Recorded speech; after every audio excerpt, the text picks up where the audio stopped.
Today we have D'Lovely with us, D'Lovely Gibson, and you call yourself the technology and business diplomat, which I've never heard before, so I love that title. SVP of Product, Data and Analytics and Technology Planning and Execution at Equifax. A long title, a lot of things, very exciting. And you've been recently awarded the Woman of the Year in Engineering by the Women in Technology organization. So congratulations. Well, just a finalist thus far. So I won't know until Okay. October when they announce the winner, but it's pretty exciting to be one of the top three finalists for sure. Oh, it's very exciting, very exciting. And today we're going to talk about networking and board of directors because it's been such an important part of your career and a little bit about how you assert yourself as a professional. So, why don't we start with how do you choose who you're going to network with? And how do you choose who you're going to invite to be part of your board of directors? That's a loaded question, but a good one. I would say there's different tiers for networking. If you're in a room full of strangers at a conference or an event, I'm open to networking with anyone in the room. And it's really important for me to try to move around the room and see who's there. You might be in a room full of people who are in the same industry. You might be in a room where people are from different industries, different role types, different types of companies. So the mindset should be this is a room where I can learn. There are people here that I can learn from, not just there are people here who can help me get somewhere or get a job. So if you're thinking about it from that perspective, we should all be interested in learning something new. It could be there's a new color that Sherwin-Williams is coming out with that might be something that is pretty cool, and you learn about some color. It could be someone who works with a car company and they're talking about different acceleration of a vehicle. We all drive. It could be someone in technology who's talking about abilities, software capabilities, performance that's outside your purview, and you might even not understand it. You may not be able to keep up with the conversation. I tell people sometimes I'm rowing as fast as I can in some very deep technical conversations. But what I like to do is summarize. So, what you're saying is one, two, three in my own language so that I can make sure that I'm grasping, but I'm learning. And then there's a two-way street. Anytime you're in those situations, you should be providing some content and information that they may not have. It could be something that you do, it could be information that you learn from another conversation, it could be something that you read, but you should really feel that you have an opportunity to learn and share and then educate others or share information with others. If you look at it that way, it takes a lot of the pressure off of I need to meet someone who can be part of my network or my circle because there will be some that are easy gravitations. There would be some people that it's easy to have a conversation and a dialogue with. And then some it may not click or gel. And don't be too upset about that. I will get their name and say, hey, it was great talking to you, or would love to follow up with you another time. But making sure they know your name, that maybe you make a comment that is a little bit memorable. It can be so personal, not personal, it can be so plain. Like today was the day I forgot the lunches for all my kids. That helps people have a connection with the real person that you are. Today was the day that I had a team meeting and everybody on my team showed, and we drank some milkshakes and we had cookies.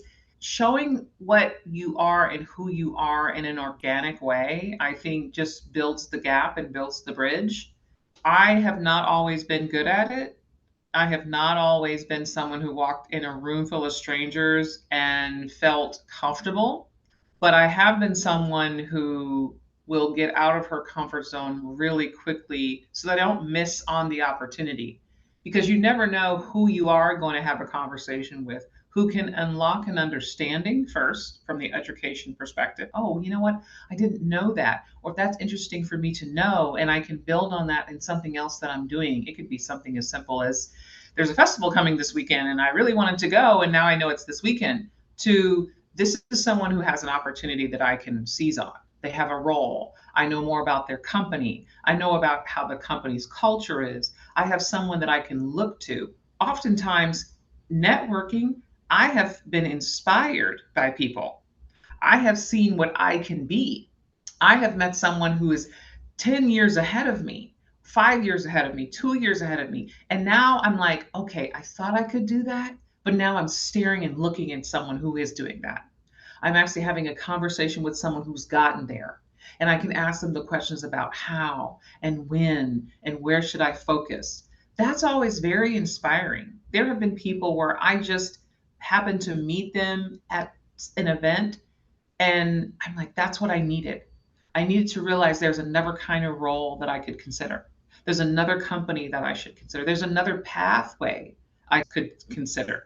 I can take the skills I have and I can actually use them over here. So think about it as a learning opportunity. And if you think about it, if you've been in class or you've gone somewhere to learn anything, you're there to bring in and suck in information. The good thing about networking is actually you get to do that too for other people. You just never know who you're going to inspire. And it may not necessarily have to be for work. It could be literature, it can be parenting, it could be fashion, it could be something else. Sometimes that networking conversation never talks about work. You're just building relationships, you're getting to know people, you finding out like, oh my God, we walk the same route. We should be walking friends and walking buddies. You just never know what that's going to be. And if you don't put yourself in those opportunities, you just miss out. You miss out. So don't miss out. Get in there. Don't be something you're not.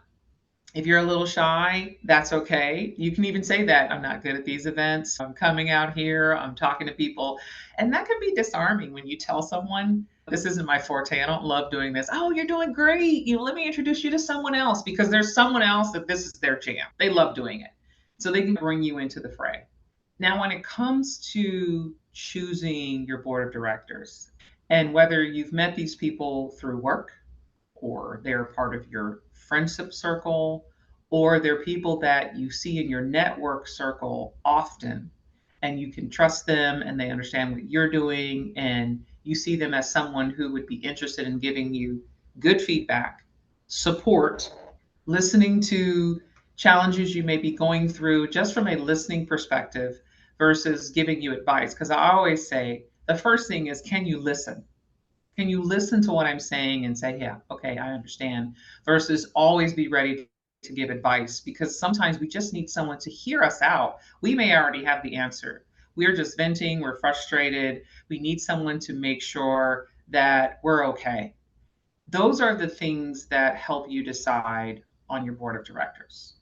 Are they people who will support you? Are they going to give you a different view than your own? Are they going to maybe give you critical feedback when you need it?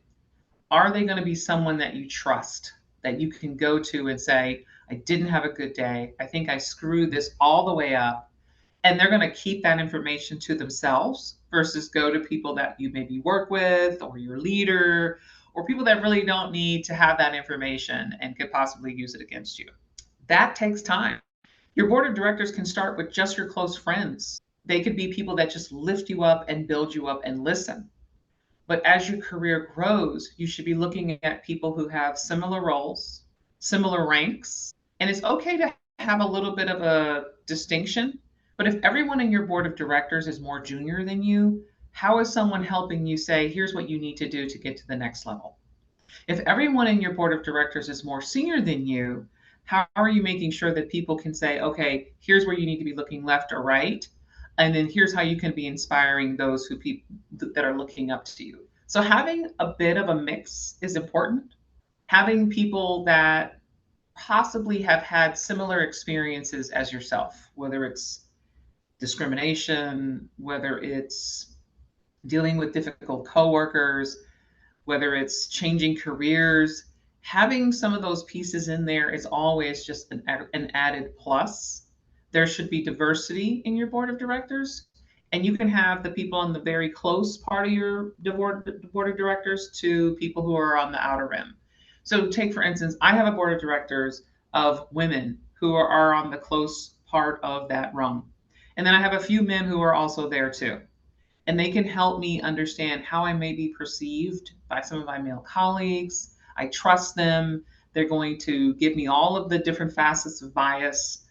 Then I have people who are on the periphery. Those are people who may not be on the inner circle all the time, but I'm going to go to them. I'm going to bounce things off of them. They may be an executive mentor, they may be like a coach. But that board of directors, I can say, look, I'm considering this opportunity, or I think I screwed this up. I just need feedback. I think I should have said this. This is what I said. How bad is it right now? And just be honest with that group of people in that board of directors. Board of directors is just a formal term for that inner sanctum of professional colleagues. They're a little bit different than just your friends because that's where it can start, but it should really build with people who are in a similar industry or similar role types, similar band, and then you can calibrate which way you need based on where you are in your board of directors. And your board of directors can just grow over time, but each pod can have a different purpose depending on what it is. You mentioned how you leverage your board of directors and having that periphery group and the close group and having a mix of people at the same level above you and below you in levels. For each of those groups, is there a specific way you leverage the board of directors? And how big is that group for you in different phases of your career? Do you have 10 people or is it a smaller group? And then who do you talk to about what in terms of advice, or someone to just listen to you, or someone to maybe help you with an opportunity? Absolutely. Again, you're going to have these different pods in different places who may be part of a professional organization. They could be colleagues, they could be coworkers, they could be friends that you have that maybe you guys have been in a similar industry and your careers have grown up in a similar pace. So you have to be deliberate. Are you making time in your schedule to say, I need to check in? How are things going with you? As much as you have them to lean on, you need to be putting money in, and that is time and listening. So it's like the bank. You got to put money in it to be able to withdraw when you need it. So making sure that it's two-way. Hey, how's everything going? Checking in with people. I put it in my calendar all the time to check in and network. So maybe reaching out to someone I haven't spoke to in a while.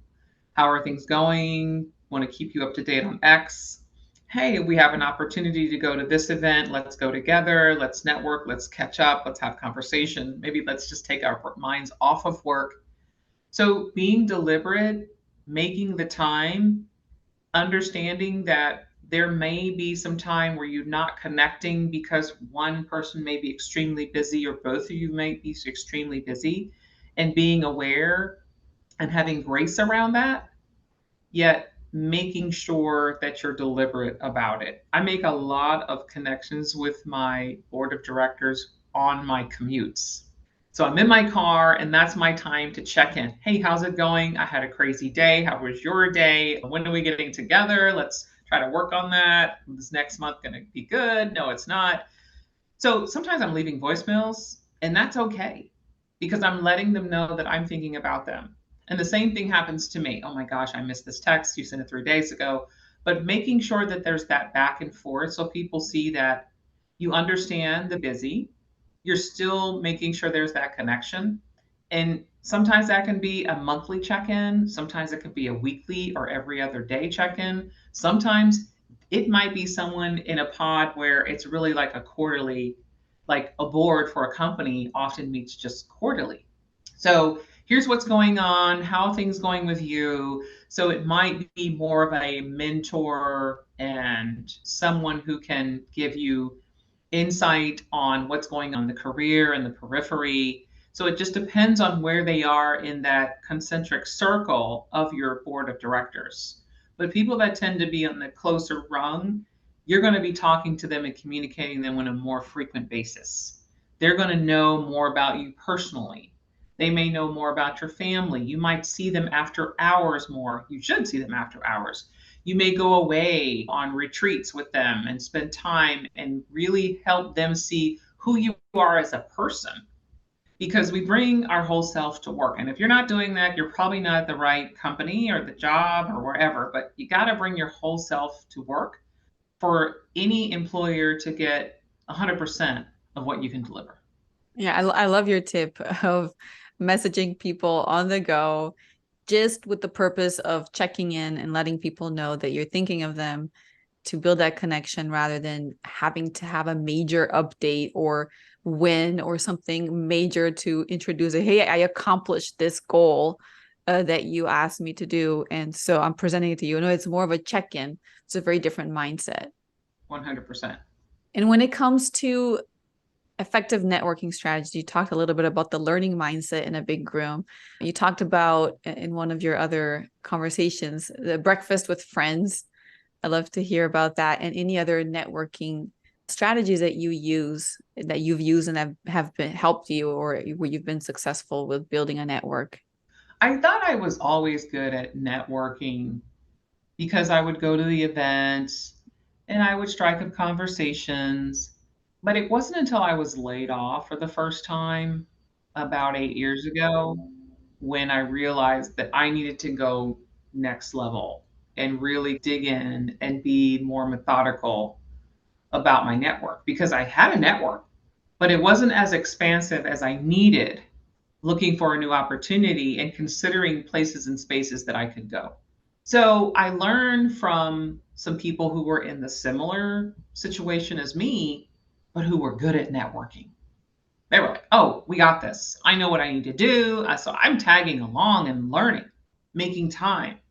And for me, often it's before work and it's after work because I'm so busy.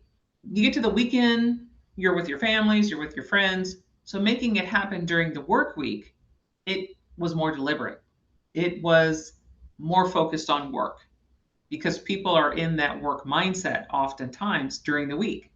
So you're having breakfast and it's here's what I do, here's what I need to accomplish. And you're listening like, oh, I do that. Oh, I could do that. I would be interested in doing that. Same thing. You're talking about what I need to accomplish, what I've done, and you're really starting to really build an understanding of what you can do, what you want to do. That gives people an opportunity to be able to talk about you better. So it could be lunch, it could be after work, but having that connection around the work cycle, you're thinking, you're already, especially during the middle of the week, you're focused on what you need to accomplish and things you need to do.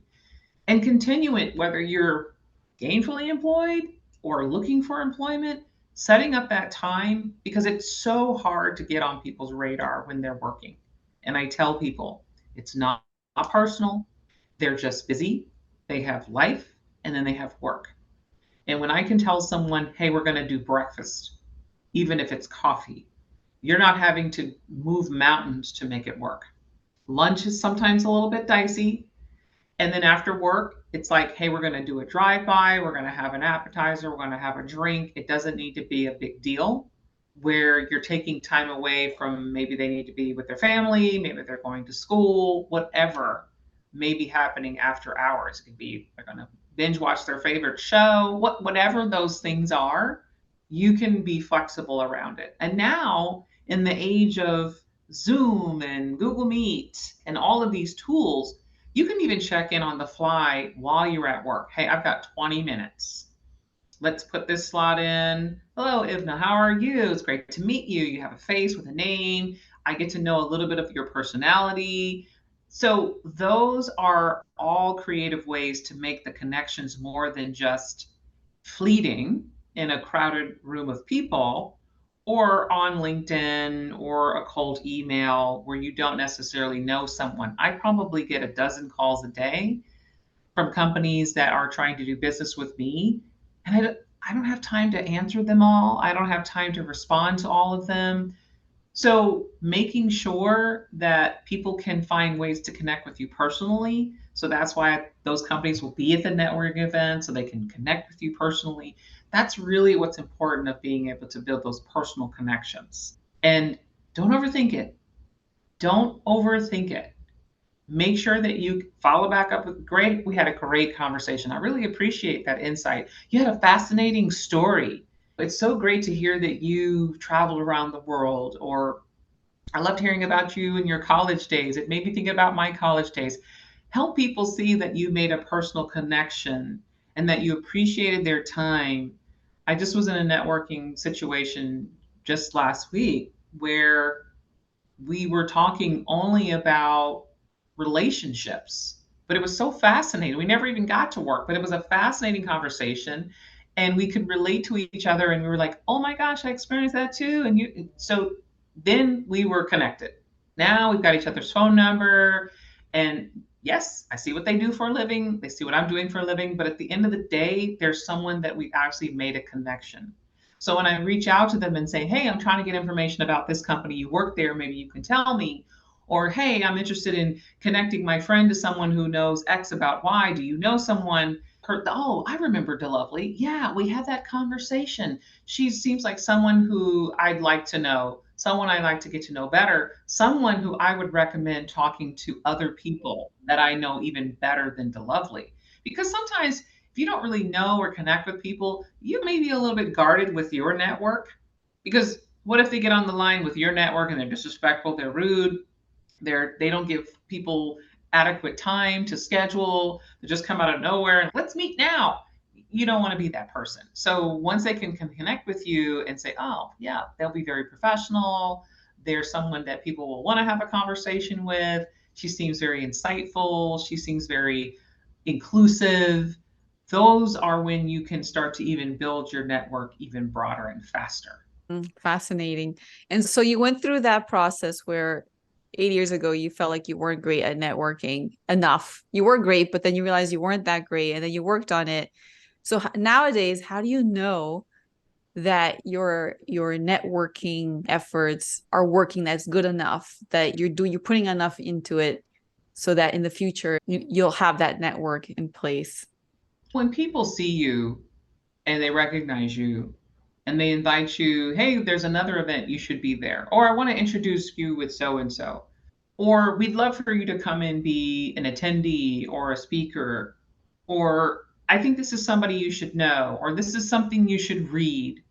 You've met people who, if you had to call on them considering a company transition, or you're looking for a graduate program, a certification program, education in X, these people have information about who you are and they can connect with you and feel, yes, I will keep my eye out. I will focus on these things.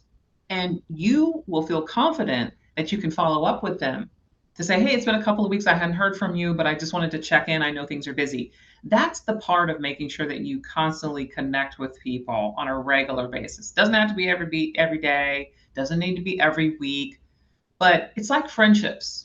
If you have someone that you know and you're calling them a friend, but you only call them every blue moon because you don't have anybody to hang out with, they're probably not going to be the person that is constantly thinking about, when they call me, I'm going to be down for them. But if you're the person that checks in, I don't want anything. How did everything go? I heard you went away. How was your holiday? How's the new job going? Someone who feels like they're going to give me the same thing. They're going to give me the time. If I said, hey, Lovely, you know so and so, can you connect me? Sure, no problem. Follow up when other people reach out to you and build that bank. You got to put in what you want to take out. So I'm constantly making sure that I'm putting in, hey, how you doing? Oh, let me connect you to so and so. It was so great to hear from you. I really appreciate you taking time to meet with you. Great to see you. I'm on LinkedIn. Good to see you. You look great. Will you be at that event? I'll be there too. I hope to look and see you there. Making sure that you have that back and forth is really key. That networking did help me get my next role. That networking also helped me get this role that I put in from that first time when I got laid off, because I ended up getting laid off again. But I had started to really build the network, put that time in to follow up with people, find out more about what their experiences were. What are you dealing with at work? What are the challenges you have? Is there anything I can do to help? Can I connect you with someone? Can I give you some insight? Can I tell you about experience I had? There was a situation where somebody that I knew which company I was trying to go to. and said, hey, you should talk to this person here. Okay. I'm sending notes on LinkedIn, no replies, no nothing. I said, okay, let me work on talking to people who are in similar roles, not just that company. So someone said, hey, you should talk to this person over here. Hey, would love to just talk with you, hear about your experience. I think you're in a role that's something I aspire to.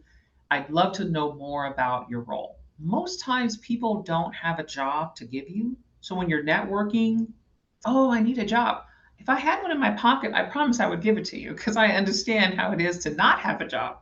But what I can give you all day and twice on Sunday is my story and my experience, information about how my company is culturally, information on how I got to where I am, what classes I took, what degrees I have, some of the pitfalls that everyone can give you that in spades. They can talk about that all night if they have the time. So that's really should be what you're looking for and asking for. Because if you're a good listener and if you're really like, wow, that's exciting. How did you do that? I'd love to learn more. Now that person is, oh, they're really interested in this. They're really focused on learning from me and trying to grow. They're really focused. And when you say, well, you know what? I had a similar experience. I actually was able to do one, two, three. Don't read your resume. Don't do that. But you know what? We had a similar program at work. We had a similar implementation where I was. Here we had these similar pitfalls. And this is what I did. This is how we handled it. Now that person is starting to realize you're the real deal. You're not just somebody who's like desperate for a job and willing to say and do anything to get one. So now we have this relationship. Oh, the note after, I really appreciate you taking the time. Thank you so much. If there are others in your network that I can get that same type of insight that you provided, I would appreciate it. And I can come to them or we can have a quick call. This particular person had breakfast with me. I had breakfast with them on their way to work. Made it early. I'll be there. Let's have breakfast close by. Weeks go by. Weeks. Meanwhile, I'm meeting with other people as much as I can. I'm finding the person in that department, in this department, in that department, of this company I'm trying to go to. Finally, the person that I knew well says, oh, I found out that the person I told you to meet with has been on holiday. They're back now. Because I totally felt blown off like, this person's never going to meet with me ever. We ended up finally having lunch, maybe 5 or 6 weeks later. We had lunch. I listened. How'd you get to this company? Tell me about your career. Oh, wow, that's exciting. And you did that then. Oh, my God. And how did you deal with this? Oh, my God. This is great. My background is this and this. Do not read your resume. You don't know how many people meet with me and then read me their resume from memory. She said, you're the real deal. I'm going to talk to so and so and so and so and so at this company because I think you should be there. And within a month, I was working at the company that I had been targeting. It took a lot of effort and time. What happened was, by the time I got the call from the hiring manager that I was going to work for, she'd heard about me from at least 3 or 4 other people. Hey, I met this D'Lovely. She does this, that, and the other. Oh, you know what? I met this D'Lovely. And then this final person was like, you have to go talk to her. You should have a conversation with her. I don't even know if you have a job, but you should have a conversation with her because I think she can solve some of your problems. And I tell people, when you think about talking about yourself, talk about yourself from a professional perspective about the problems you solved, not what you did. People love to go on about, I ran reports, I managed some projects, I implemented X. That's nice. But as a leader, I want to know you saved the company $400,000, you saved time, we were able to reduce our cost, we exceeded the deadline, we made the customer so happy they came back and asked for more. We implemented the system and now we're faster, we're better. Not just I did reports, I prepared slides, I sat in meetings. No, what does all that amount to? What were the outcomes of what you did? So, an example would be if you are someone who develops software, that's nice. But the software that I developed was able to get us to the customer faster. We were able to get more business. We reduced our downtime. We had less errors. So as you're doing your job every day, thinking about what it's going to amount to, It's so easy for us. I just do my job and do my job. But at the end of the day, if you're part of a marketing campaign, how much more revenue did you drive? How much more customers did you get? How did you build your share of wallet? How did you expand the brand? How did you increase the brand recognition? Like those are the things that get a leader excited about, oh my God, I want to bring this person to my team because I have all those problems. I need them to come to solve them versus I need to hire somebody to do a whole bunch of stuff. That's what leaders are not in the business of just giving you money to do a whole bunch of stuff. They want results. So thinking about how you have the results conversation in those networking conversation with those people. It is so important. Somebody was telling me this morning, giving me their elevator pitch, and I don't remember anything you just said. I was multitasking. I was doing this, that, and the other. And it was like hanging on one particular thing. Oh, you delight the customer. I want to delight my customer. Tell me how you delighted your customer. Because everything else, those are just titles and job descriptions. But now I'm excited. And so that's exactly how I came up with Business and Technology Diplomat. Because I've been in my career long enough to know you have technology over here and you have business over here. And I've been on both sides. And so what I do is I'm that diplomat that helps the teams work together. Like, how do we make sure that we are working in such a way that gets us faster, better, more? How do I help remove obstacles for the technology team or the business team when they're trying to work together? And so diplomat is a cool term because I grew up as a diplomat dependent. So I use that as well. But it took time, it took practice for me to even lead with that statement because I would be like, I'm a and I have 20 years of experience and that's a dime a dozen. I can get a lot of those. But if you can talk about yourself with these power statements, I turn dreams into reality. Ooh, I want my dream to be a reality. How do you do that? I'm an epic storyteller that gets customers excited about what's next. How do you do that? I'm a marketer. I'm in marketing. But those that shouldn't be your follow-up, but help people see, oh, I want to be inspired. I want to be delighted. I want you to come to my team and make magic. No one needs someone just to fill a seat. They're looking for the outcomes that you can drive. They're looking for what are you going to make better? How are you going to get more? That's what you should be leading with. And sometimes we have to spend time with ourselves, figuring out how to talk about it and how to say it. And we need our board of directors around us so we can bounce it off of them. Does that even sound right? Does that sound crazy? Does that sound like a resume? That's why you use your board of directors. Hey, I'm trying a new elevator speech. I'm trying a pitch. Help me. What does this sound like? Sounds ho hum. I love you, but that sounds ho hum. Or that sounds great. I love that. Or what about this? Add that. So that's how you can really help build. You're not always going to nail it the first time. And I think that's what people get nervous about when it's time to network and that's not something they're super excited about. I have been in networking rooms and I spit on people's face because I just like didn't realize that I was like frothing at the mouth. I was so nervous. I've spilled my drink. I've had my name tag upside down. Those are all real things that happen. But at the end of the day, those are all a bunch of humans in that room who have probably had the same faux pas. And if you can be funny about it and be like, this is just how my day's been going. I am so sorry. Oh my God, this is mortifying. It happens. They won't forget you. I've stepped on people's toes. It happens, but you're human. And if you can add some comedy relief to that versus running out the room completely shamed, I promise you it's going to be okay. I promise you it's going to be fine. Most people in that room are just as uncomfortable as you think you are. Most people. I don't know a lot of people who are like, oh, I love networking. It's so much fun. Most people I know, they're like, I'm really an introvert. I really don't love doing this, but I understand I have to do it. Or I hate doing this altogether. Someone drag me. Or I can't wait to go. Is it time to go? Buddy up. Take a pal.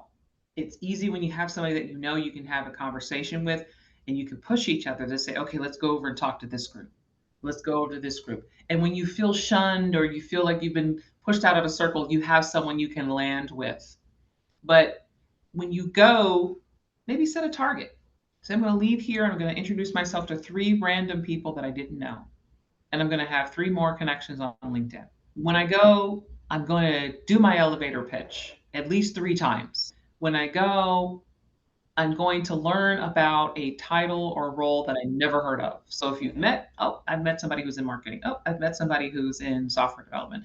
Oh, supply chain. What's that? I don't know what supply chain is. So let me learn that. So go with some goals. And that'll help you at least have a mission when you go versus I'm just going to be in a room full of people that are milling all around, eating finger food, waiting for it to be over versus I'm focused, I have something I need to do, I have an accomplishment. When I accomplish it, I'm out of here. Unless you're really enjoying yourself and you just want to stay. That could happen. Yeah, there's so many great tactics that you shared. And in the process, you also shared how to self-promote in a way that gets other person excited to hear what you have to say, plus all of these goals and positioning yourself in an interesting way and running that through your personal board of directors and how all of this ties together is phenomenal. Yeah, lots of great tips. Any last considerations you'd like to give our audience? And I think our audience is going to get a lot from here because if you're a great listener, which my audience, I know they are, then you can use that and leverage that to do your networking and build the relationships with people and the board of directors. I think one of the pro tips I tell people is on that good listener note, let's say you go to LinkedIn or you send an email to someone because you have their business card after you were at a networking event. Add something where you remember from the conversation to really show you were listening versus just trying to get some information to add them to your connections or maybe ask them for a job in the future. Like, I really appreciate, Lovely, what you said about networking. I heard your session. It was so refreshing. I learned a lot. I get a lot of friend requests on LinkedIn, and I don't know who these people are. Now, if I remember your face, I'm like, yeah, that's great. I know. But a lot of times I just sit there because if someone wanted me to introduce them to this person, I don't remember who they are. I don't know what they did. I don't know how we're connected. So it's not really a powerful connection. Now, there are some that I just accept randomly, but the most part, the ones I accept immediately are when they can tell me, oh, D'Lovely, I saw you speak at this conference. It was really great. Thank you so much. I learned something. Or, D'Lovely, I saw you at this conference. I didn't agree with anything you said, but I still want to connect with you. It's okay. But now I can remember where we met. I know that you know what I'm about and I can know a little bit about, wow, this was inspiring. They found information in this. And now I may be looking at their LinkedIn page, etc. So I tell people all the time when I meet someone at a conference, whatever, I always say, it was great seeing you at the blah, blah, blah. So they can put my face and name with where we met. Unless I worked with him on a regular basis and, oh, you know what, I'm not connected with John and he's down the hall. Woo, yeah, he knows I'm at the same company. But people where you've made a cold contact, send that message if you can. Those are the people like, oh, I remember we were at that conference together. So she's into AI, she's into women in technology, she's into engineering. All of these things where I'm like, great, I could definitely connect with this person. And if someone I knew needed to connect with someone else who had those similar interests, she or he might be someone that I would include. So that's so important. I know people that tell me, oh, I don't even accept the request if they don't send me a message. Send a message. And I get a lot of those because I tell people this all the time. They're like, Lily, I saw you at this conference. And then there's 12 all at the same time. Yes, yes, yes, yes, yes. That's a pro tip. Also, remember that people are busy. You will rack your brain. You will second guess yourself. You will think people are purposely not responding. And a lot of times it's just that they're busy. So be patient. But that said, don't be afraid to follow up with people. I don't feel any type of way who people who will reach out to me and then another week reach out to me. I think you did. You reached out, I didn't respond, you followed up. We're just busy. But if you think that reaching out to somebody one time is enough, and you don't hear from them, forget about it. At some point in time, you'll realize, okay, it's been 2 months. This person hasn't responded. I've sent them 3 or 4 messages. You might need to move on. But don't feel like you shouldn't follow up. The first thing I haven't heard, did you follow up? No. Half of the notes that I'm responding to from people outside the company, they've sent me 2 or 3 emails. And I have help. I have an executive assistant to help me.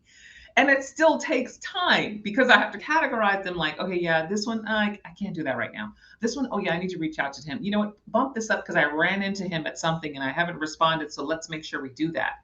Make sure you follow up. You're worth it. You have something to offer.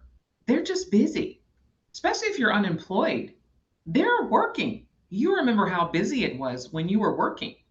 It's not personal that they didn't reach out to you. It's not personal at all. Unless you did something dastardly to that person, it's not personal. You're just in a laundry list of other things that have to happen. So follow up.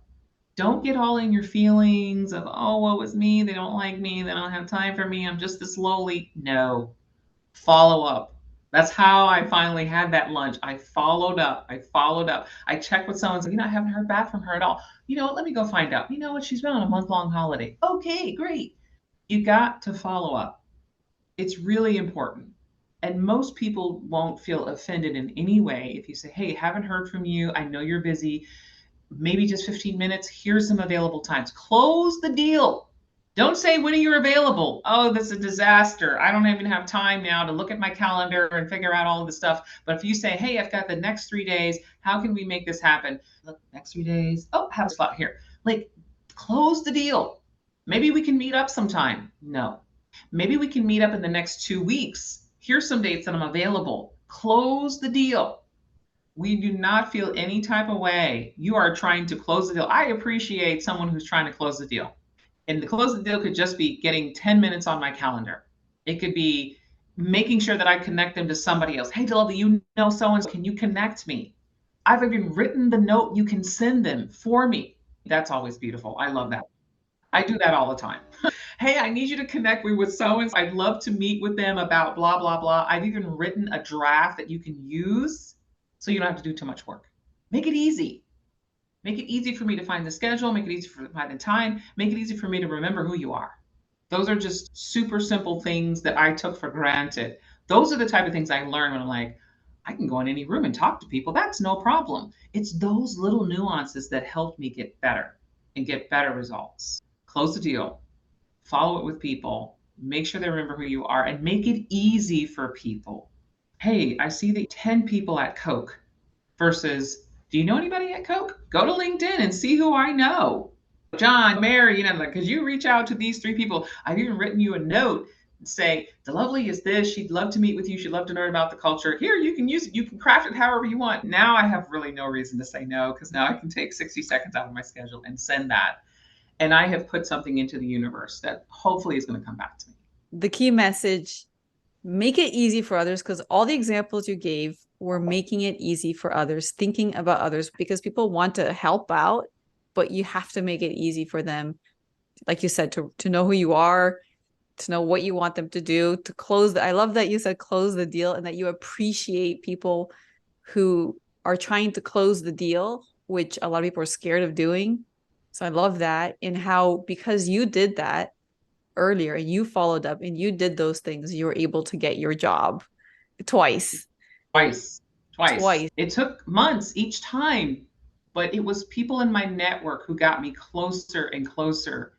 It was people in my network who said, I'm going to talk to someone and they're going to have a conversation with you. I'm going to talk to someone and your resume is going to get to the top of the stack. I'm going to talk to someone, even though you're 3 interviews in, and get some insight about how you're doing and what they're saying and where you may need to pivot in the next interview. So important in your career. Or I just want to let me hear the answer to these interview questions. You may not even have the interview yet, but just like I was saying, I do these podcasts, I talk on stages, and you finish and you're thinking, I could have said it differently.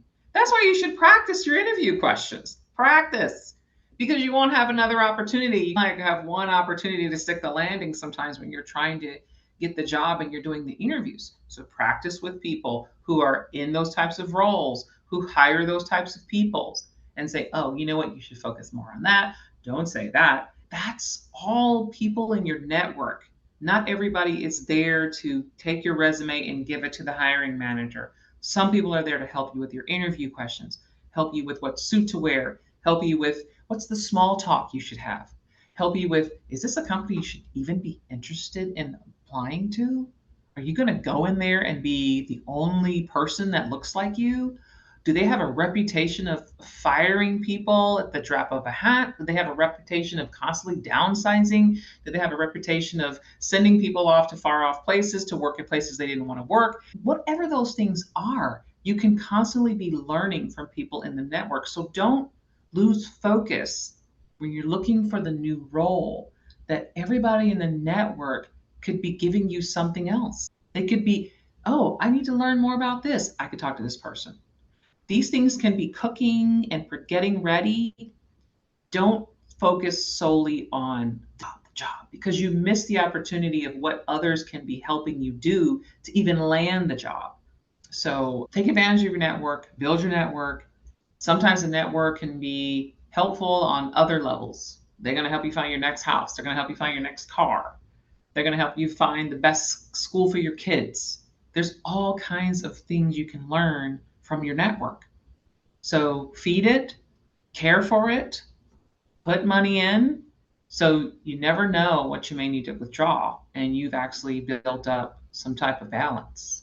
Yeah, put the money in, make it easy, and be direct about what your side or what you have to offer as well, and make it interesting for them and make it easy for them. So yeah, that's perfect. That's a great formula for Yes. a little bit of Yeah. work, but definitely worth it and Yes. rewarding. Yes. Absolutely. All right. Thank you so much, D'Lovely, to sharing this and sharing your own story of how you got your roles and all the conversations you had to get there in your personal board of directors and how you've figured out how to network effectively. Absolutely. And good luck out there. I'm rooting for you. If you heard this podcast and want to connect with me, just, hey, I heard you on the podcast. Oh, sure, no problem, great. So I look to hear from you, and my network is open to people. I'm always happy to connect people in my network and to people if you're trying to learn about something. Again, it's very rare that anybody has a job in their pocket to hand to you, but they can give you all kinds of information that might be helpful. So where can the listeners find you if they want to learn more Oh, about LinkedIn. you? LinkedIn, D'Lovely Gibson. I'm on LinkedIn. I think that's the only place I really am, but that's perfect. I constantly am having conversations and messaging people. I'm out and about in Atlanta, going to events. I do love to network. I do love to learn. I love to meet people who are passionate about what they do because I'm always learning about how they're being a great leader, how they're being a great colleague. Like, oh, I want to do that. I love that idea. I love that socializing idea, that idea to engage your team member. We're going to do that. I'm going to take that. So I love being out there and learning because sometimes you get used to doing the same thing over and over again. So that's why going to your network is really important. And making sure the listeners that when you connect with D'Lovely on LinkedIn, you mention where you heard her, what you thought was interesting. Come on And now, Amplify Voice. Heard you on Amplify Voices. Ah, yes, Ifna. That was a lot of fun. Sure. Yes. wonderful. Thank you so much. It was a real pleasure to have you. Thank you. Thank you so much.